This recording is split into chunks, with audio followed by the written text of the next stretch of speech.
have done is actually a unique exercise, which is that we have measured the reports of incidents of counterfeiting in 2018 and 2019. So what we said is, what are the different reports that have been published in media, that have been released publicly? And what we found is that the rate of counterfeiting, the rates of the incidents, the number of incidents, it went up by 24% from 2018 to 2019. And that is really, really alarming. Amongst those, FMCG was one of the largest sectors, and it witnessed the highest increase of 63% from 2018 to 2019.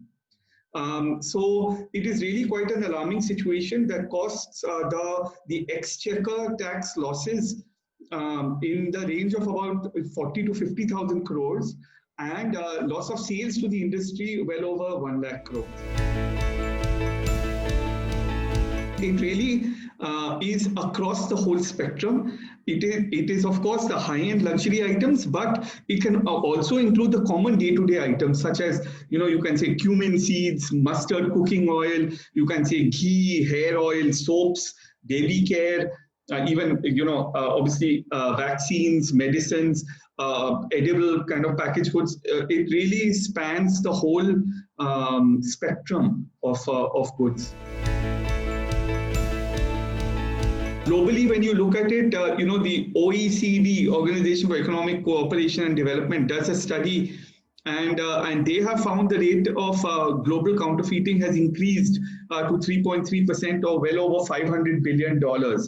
And that's really a huge amount. When it comes to India, different studies consistently, in terms of the percentages, you could say the optimistic, and I'm talking about FMCG now, the optimistic percentage is about maybe 20%, but pessimistically it goes, even above 30%. For example, in the agriculture industry, there is a mandate which is going to be effective, I believe, March or April 2020 now, to put QR codes on packages of seeds or fertilizers, so that it can be traced, so that you can actually see, okay, who has made it, and you can actually do, as it's called, track and trace. In medicines, that already exists. In many countries around the world, India's exports already have it. However, no such mechanism, no such anti-counterfeiting measure exists in the food industry, unfortunately. Or in packaged goods or FMCG. And in our view, it's not just the testing. There are actually a few different pillars, I would say, to protecting the safety. One of which is testing, one of which is anti-counterfeiting solutions and kind of encouraging or mandating industry to do it. And then, of course, the awareness of consumers. We found that the top 5 states when it comes to FMCG, in terms of the rates of counterfeiting that have been reported, are UP, Rajasthan, Punjab, Madhya Pradesh, and Bihar. In terms of food, there's a term called food traceability, which is, where did this product really come from? How did it land on my table? And has it been tampered with, or is it what it claims to be? So, these kinds of initiatives have worked. These kinds of initiatives are prevalent in many countries and in many industries. We would request the government to actually look at the best practices and implement something like that for the domestic market as well.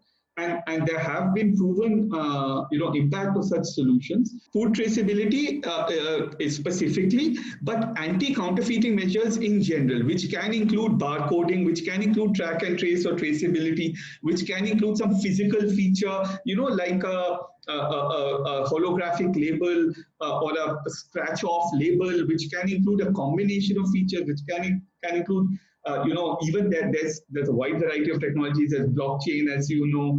There are these security inks, invisible inks. So a wide variety of features are available.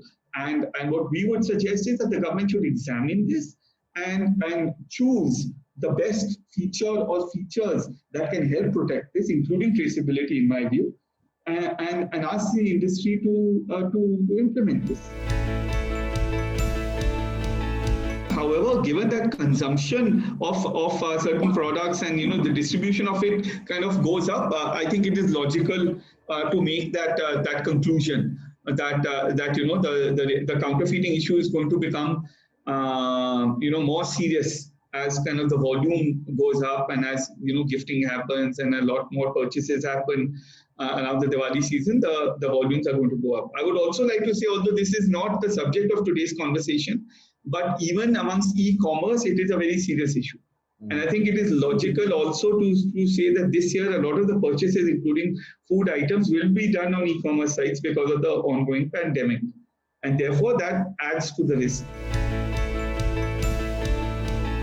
I would say that they have done some things in bits and pieces. So, for example, Amazon launched last year a global program where they said every package that goes out, or sellers can enroll in our a special program that we have that will we'll provide some security features that will give the consumer confidence that what they're buying from you is genuine. However, that program is not yet rolled out in India. And the other sites, I haven't seen something as systematic. I know that they have done it in bits and pieces or pilots, but nothing again systematic.